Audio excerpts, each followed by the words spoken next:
Halo, selamat datang di Putra Jawa Channel. Selamat datang di dunia anxiety and welcome to the club. Seperti biasa, yang belum makan silakan makan dulu, yang belum minum vitamin silakan minum vitamin dulu, and yang belum subscribe Putra Jawa Channel silakan subscribe dulu. Dan sebelum kita memasuki videonya, biar lebih santai kita bumper dulu.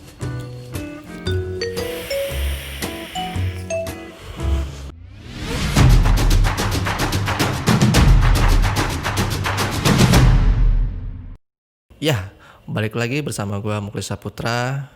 Dan di part keempat ini gue akan menceritakan tentang pengalaman anxiety gue ketika teror,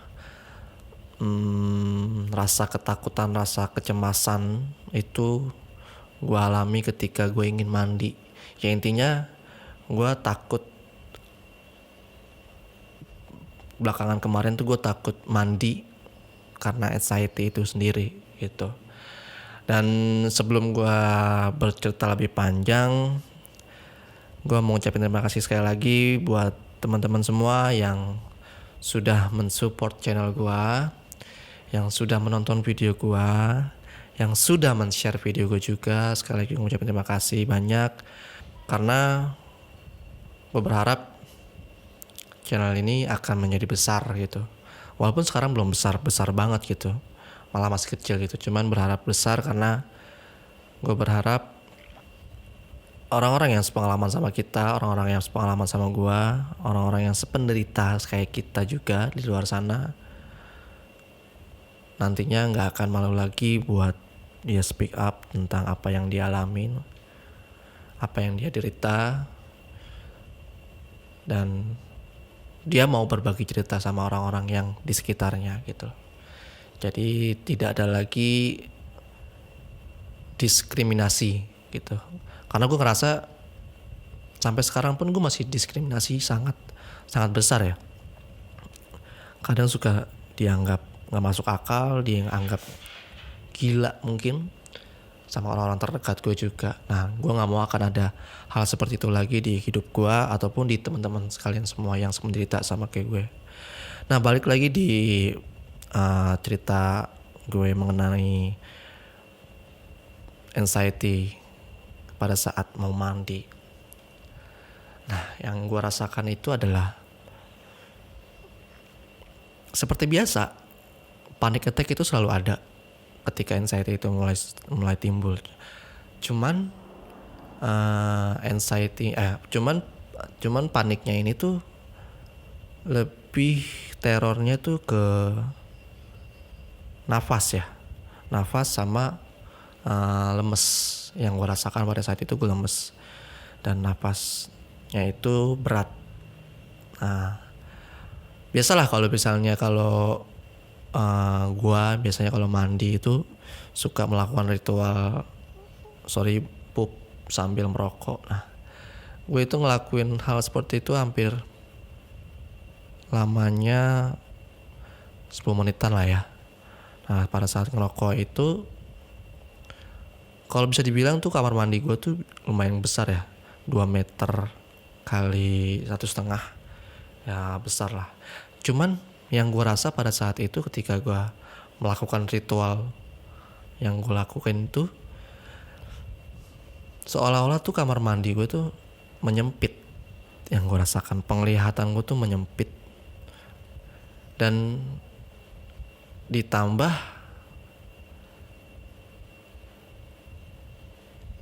gue merasakan juga sesak nafas. Bukan sesak nafas, ditambah gue merasakan yang namanya nafas gue tuh berat. Pada saat itu juga gue timbul yang namanya panic attack. Wah, panik lah. Rasanya tuh gue mau buru-buru selesai gitu, mau buru bersih-bersih gitu. Udahlah, gue mandi gitu. Mandi ketika basahi kepala gue sebadan itu, mengguyur lah istilahnya, mengguyur badan itu pun yang gue rasakan adalah gue kayak orang kelelep pada saat itu, kayak orang kehabisan napas, panik deh. Intinya tuh nggak bisa deh pokoknya, nggak bisa gue lama-lama di kamar mandi, deg-degan gitu. Padahal gue untuk mengantisipasinya itu sudah memakai mandinya dengan pakai air hangat gitu. Karena gue mensuggestikan diriku ketika gue mandi pakai air hangat, badan gue tuh merasa enteng, merasa lebih nyaman, napas gue juga lebih lega. Tapi nggak segitu realnya, nggak begitu kenyataannya gitu. Yang gue rasakan adalah gue tetap merasakan panik di situ, merasakan gue lemes, gue takut pingsan, gue takut kenapa-napa di kamar mandi, nggak ada yang nolongin gue. Pokoknya terornya itu emang berlebihan gitu. Padahal setelah gue mandi itu nggak ada apa-apa gitu, semua itu baik-baik aja gitu.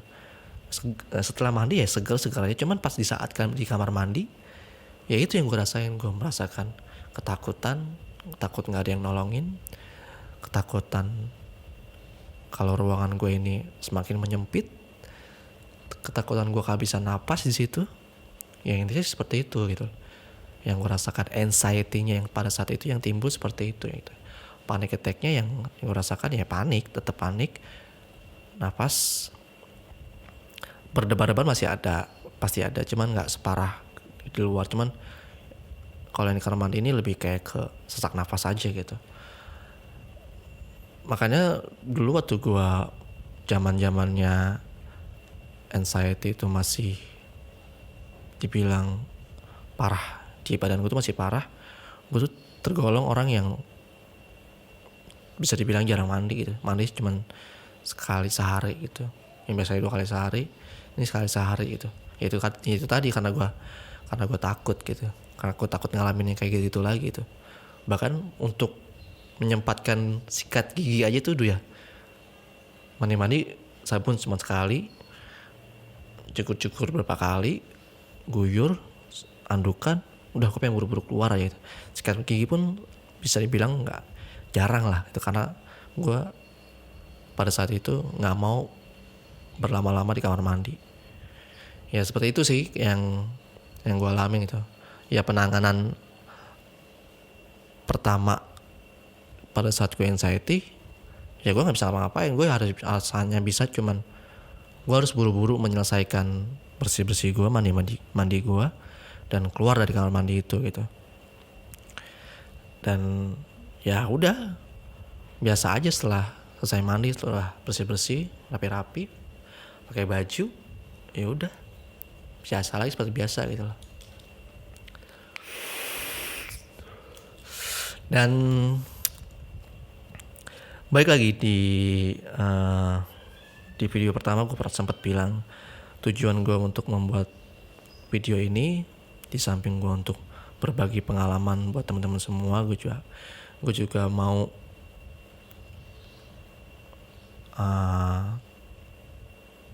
bukan sebagai contoh ya, cuman lo bisa ngeliat gue deh gitu, ketika mengalami anxiety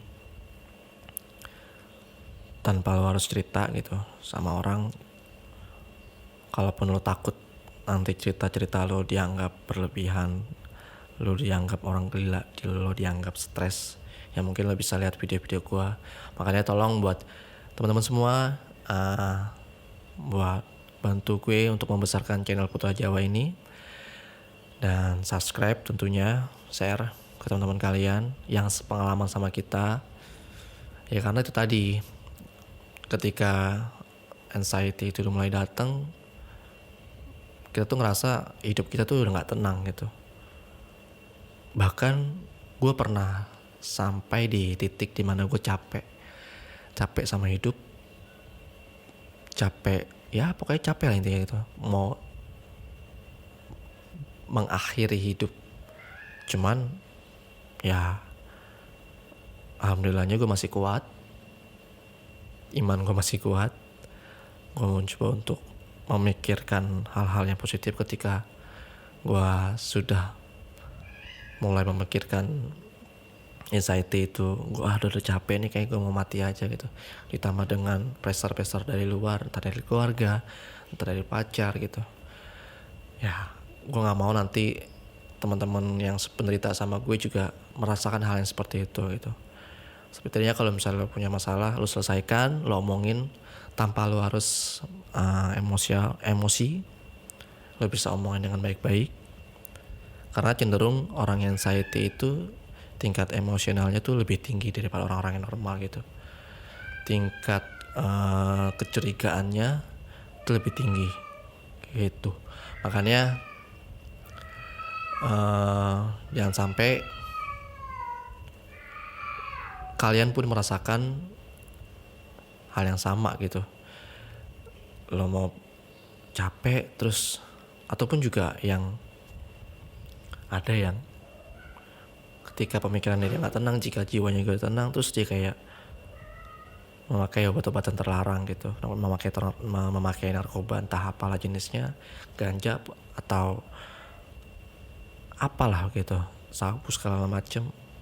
Jangan sampai kalian ada di titik seperti itu, karena hal-hal seperti itu bukan suatu penyelesaian masalah kalian gitu. Ya mungkin kalian akan merasakan lebih baik pada saat itu, cuman tidak untuk selamanya, hanya pada saat itu. Yang harus kalian lakukan adalah, jika kalian nggak berani untuk berbicara pada orang lain, ketika teman-teman juga nggak berani untuk konsultasi sama dokter ataupun ke psikiater, ya hal yang pertama kalian lakukan adalah kalian lebih mendekatkan diri kepada Tuhan kalian gitu. Apapun agama kalian, intinya kalian coba untuk mendekatkan diri kepada agama sama Tuhan kalian, karena di situ kalian akan mendapatkan ketenangan dalam hati kalian gitu.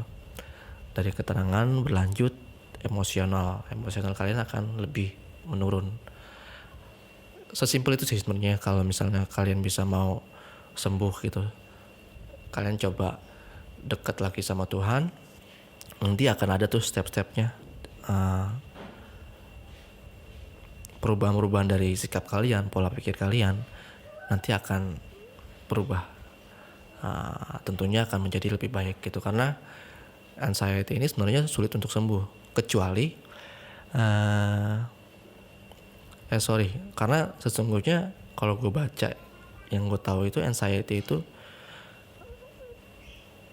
recovery-nya itu sangat lama gitu.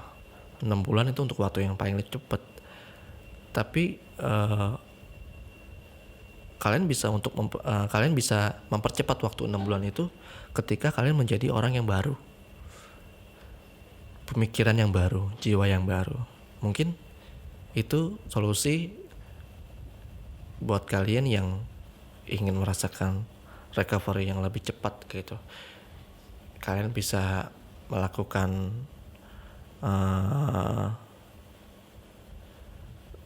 terapi pada diri kalian sendiri yang lakukan, yaitu dengan memesetkan bahwa lo udah memiliki jiwa yang baru, memiliki raga yang baru, raga yang sehat tentunya. Jadi lo memancatkan pada pemikiran kalian tuh, ya gue ini sehat sekarang, gue ini udah gue yang baru gitu.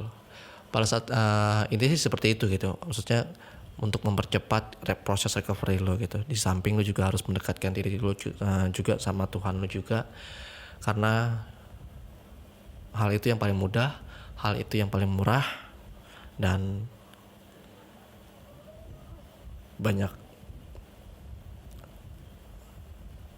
yang lo dapat lah, banyak hal baik yang lo bakal lo dapat dari lo bisa dekat sama Tuhan lo. So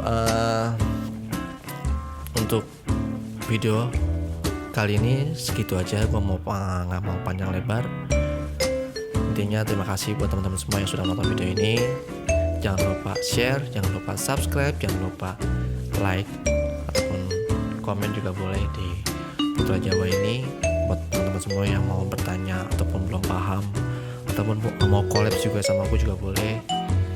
So gue tunggu kedatangannya. So gue juga tunggu kontak dari kalian untuk menghubungi gue. So sekali lagi mau ikan buat teman-teman semua, jangan lupa untuk 3M, mencuci tangan, menjaga jarak, dan selalu memakai masker.